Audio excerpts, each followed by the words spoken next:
কি ভাবছো? আমি এটাই ভাবছিলাম যে যখন আমার কাছে কিছু ছিল না, একটা ভাঙা সাইকেল, একটা ভাড়ার বাড়ি, সেখানে আবার একটা ব্ল্যাক অ্যান্ড হোয়াইট টিভি, আর আমার বউ 20 বছরের অপরূপ সুন্দর একটা যুবতী ছিল।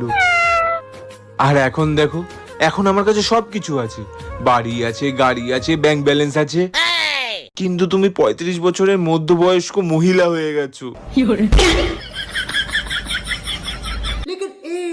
আচ্ছা ঠিক আছে, তুমি যদি 20 বছরের মেয়েকে বিয়ে করতে চাও তাহলে করে নাও।